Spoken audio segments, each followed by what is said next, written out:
Hey guys, welcome back to another video. Today I'm going to be showing off my brand new PC build.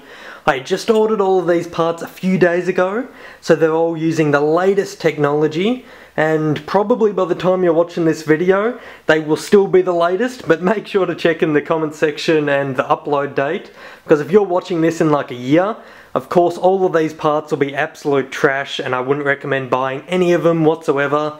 But at the time of this recording, all of these parts and cases and everything is absolutely amazing, and I'm going to give you a quick overview and tell you why I decided to purchase all of these specific things. So to start off is the Corsair 750D case. It is absolutely beast, and I've built quite a few computers.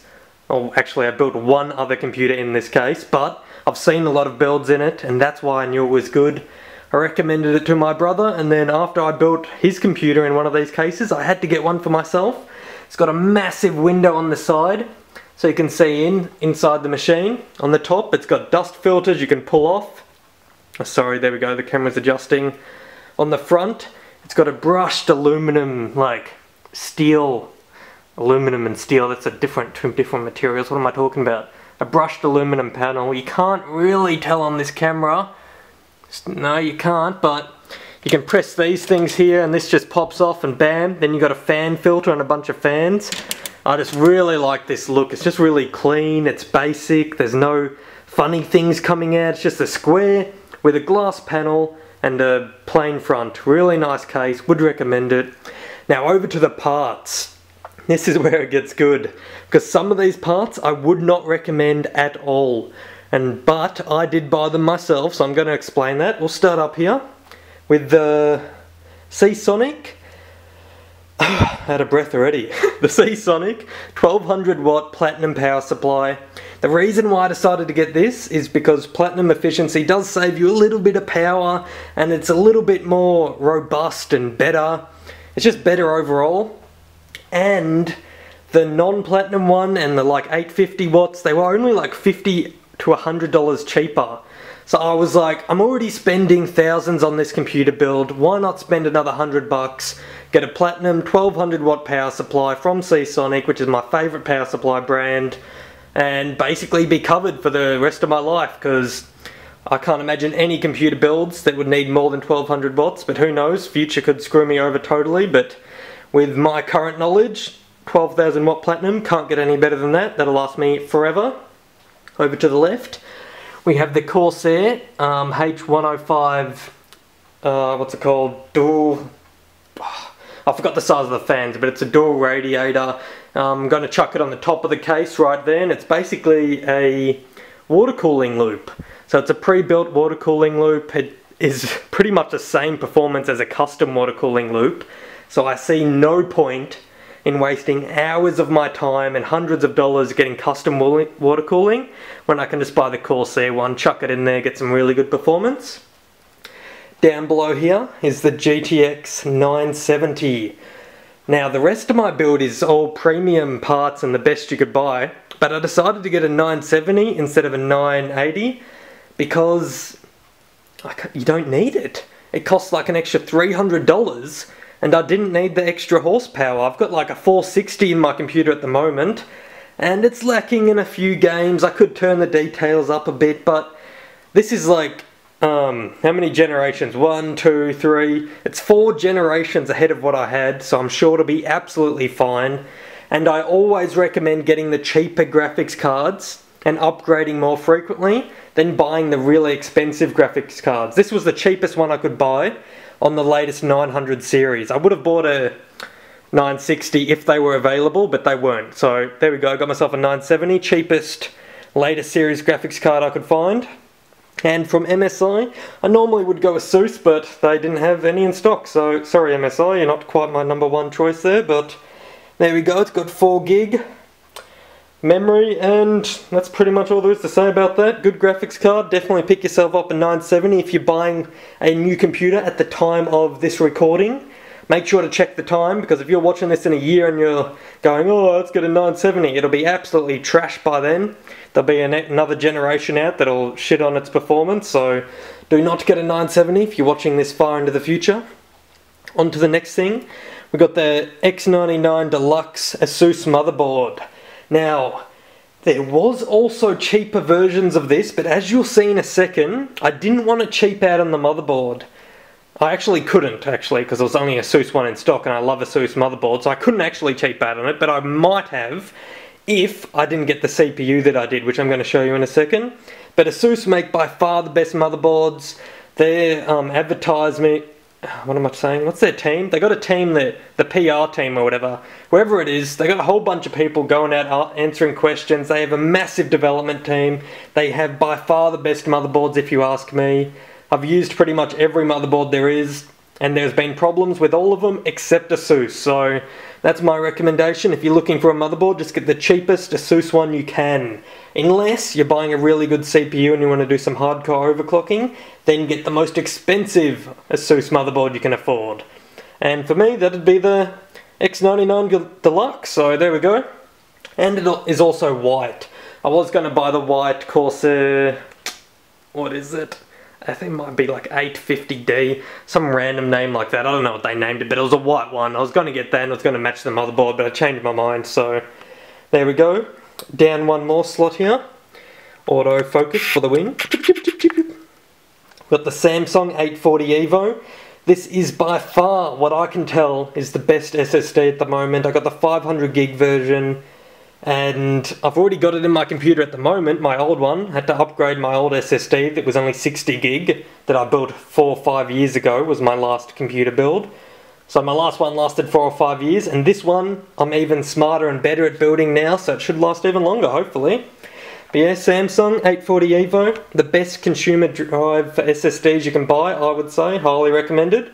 Over to the big money, which I spent a lot of money on. Here is the CPU, an Intel Core i7 processor. It is the Extreme Edition. Let's see if I can zoom in and focus on that. Come on, camera. Get the money shot.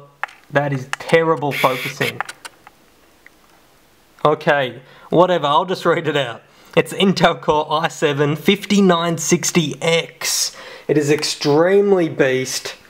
There you go, you can probably tell by this bit here, that'll be easy to focus on. Bam! 5960X.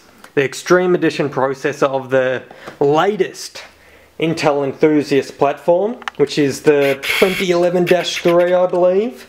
And that's what that motherboard suits, and that's what that CPU goes onto. Pretty self-explanatory there. And I would not recommend anyone buying the Extreme Edition unless it is your main source of income like it is for me. I do YouTube videos, I do gaming videos, I record stuff, I do servers, I render tons of videos, I do a billion things on my computer every day. It is my hobby, it is my life, and it's also my job. So that is why getting myself an Extreme Edition processor is worth it. Because if I save 20 minutes a day on rendering for the next 5 years, bam, that's a lot of time saved, and in the business world, time is money. So why not? I thought I'd grab myself an Extreme Edition. Is it worth it? I don't know. I will probably make that money back in time saved, but it'll be pretty close. But I wanted to have a sweet gaming PC anyway, so bam, Extreme Edition. Latest Intel Enthusiast platform. Comes with DDR4 memory, of course, at 2666 megahertz. Now, I was going to get the 2800 megahertz kit, but they charged an extra $150 for it, because Corsair are wankers, and DDR4 costs a lot of money. So the RAM speed doesn't make that much of a difference in my testing, and what I've seen from like Linus Tech Tips and stuff like that. So I'm sure I'll still be able to get a really good, I won't be able to overclock them that much, but hopefully they can get to 2700, no problems. Because I believe when I'm overclocking the CPU, if I change the multiplier, it comes on different settings, and I believe it goes to 2700 is one of like the preset settings, unless I do a lot of adjustments. I think it's just one of the jumps that it does. So I think it should run at that. If not, I'll just run it below 2666, and hopefully it'll definitely work then because it's rated for 266. And hopefully my Extreme Edition processor can get up to about 4.5 to 4.8 gigahertz. I've seen lots of performance reviews on the internet of people getting their extreme editions to that high, so hopefully I can manage that. With this water cooling and the normal build, I'm hoping it reaches that. It might not though, so who knows. But if it does, I'll probably have one of the fastest computers in the world, because this is the latest generation, came out only a few days ago. The Intel 2011-3 platform only came out a few weeks ago, so unless someone else built a computer in the last like 5 days with better hardware than me, and I bought basically the best you could buy, they cannot have a better computer, because this is even faster all around than the Xeon chips, like the $4,000 CPUs that servers use. This one can outperform it, and overall servers don't have graphics cards, so I guess if you add in the graphics card performance, bam, GG. And the only other things I have is Windows 7. I'm not going to turn that around actually, you might be able to see some key codes or something, and then I got a ASUS CD drive under there. I wasn't going to get a CD drive, but there is some CDs that you have to install every now and then, so it's good to have one just to burn some stuff, burn a CD for a friend or like whatever. I do need a CD drive, so I decided to buy one, and it's a black aluminum finish, so it'll fit perfectly into that case. And I think that's pretty much it. That is my build. I've explained it as best as I can. I would recommend everything except go for a cheaper platform if you don't render videos. If you do not render videos every day, going the Extreme Edition processor and going the 2011-3 platform, the Enthusiast platform, 100% pointless for you. Do not go that platform, do not go that processor unless it is your job. GTX 970, highly recommend. Corsair water cooling, highly recommend. Corsair RAM, highly recommend. Don't get the DDR4 obviously, because that only works with this chipset. And the Platinum power supply, that's up in the air. Buy it if you want to, if you have the extra money. I wouldn't buy it if it was too much money extra, but seeing as I can pick it up for 50 bucks extra, why not? Definitely worth doing that. Platinum power supply there, and you don't need 1200 watts. My other computer's running on like 750 and it's going just fine. I did get Extreme Edition processor and I am going to be doing hardcore overclocking, so I had to upgrade it from that, but I didn't need to go to 1200. That was, as I said, just because it was cheaper. And good SSD. Alright guys, welcome to part 2 of my brand new gaming setup. As you can see, I've already built the computer and I'm just doing the finishing touches at the moment. If you have a look on the inside there, you can see the Corsair pump lit up with white. You can also see the MSI 970 graphics card lit up. I got my 1200 watt power supply down there. And over this side is where all the action is at the moment, because I've got 4 2TB hard drives, which I am currently setting up in RAID 10, as you can see on that screen. These 2 screens are still connected to the old computer, which is running if I move the mouse here. Oh, that screen just went up as well. Good zinc there. There we go, they're both back on. So yeah, this computer's still running. I've still got my SSD and 1 hard drive. As you can see there, there's the 1 hard drive, and I've got a 500 gig SSD still in the machine. And the SSD is going to be taken out and put into this machine. This hard drive is going to be wiped and put back into my old machine, and then that will be going to my parents because they need a new computer, and that one's still pretty beast. It'll still have some amazing performance. I'm going to overclock it to 4 GHz before I give it to them, just to squeeze out that little bit of performance, because I might as well. I've been overclocking this one for the last like 5 hours, so I might as well overclock this one as well. Bring back some old memories of when I first got it. Now the old machine, I will be able to get it to 4 GHz, but it is a tiny bit unstable anywhere above that. 4 is the maximum I could get it to, and the voltage has to be pretty high, so it's lucky it's got a water cooling system. The exact same as this Corsair one, but it's got the older version, so lucky it has that. It seems to be going good, and that'll be extremely stable and extremely fast for my parents when they get that. And now this one. This is the cool stuff that I'm working on at the moment. So as I said, RAID 10 array. I'll come up here. You can see it on screen. Let's just try and focus it. Boom, boom, boom, boom. There. The 4 2TB hard drives going into RAID 10. It brings down the total storage to 4 terabytes, but that's alright because it's a lot better for me. It gives me faster speeds. It backs up my data, so I don't care if the total size gets halved because 4 terabytes is enough. and it's pretty good, to be honest. I would highly recommend RAID 10 for anyone setting up a new gaming computer or rendering computer or just wants a lot of storage and needs it backed up. RAID 10 is definitely the way to go. And if you see, so those 4 hard drives plus the one extra one I'm going to have in there that's up there at the moment, then I will have the SSD from in there, the 500 gig Samsung SSD, and I've got this 500 gig Samsung SSD. That's the new one that I bought, that I showed off in the first clip, right there. So that'll be pretty good. Nice, the camera stopped recording again. Anyway, where was I? I'm pretty sure I was talking about the Samsung SSDs. So I will have 2 of them.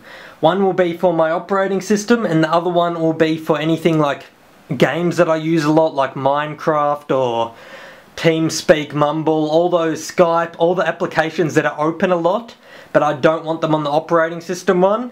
It'll just be more space basically for fast access storage. I didn't want to RAID 0 them because I didn't want the operating system having another chance of fault. Because if I RAID 0 them and then one breaks, they both do, and then the operating system will crash, and that could cause a ton of problems. So I decided just to use 2 separate SSDs just for super fast storage and the OS on one. The RAID 10 array will be plenty enough storage for me and speed. The computer's looking beast.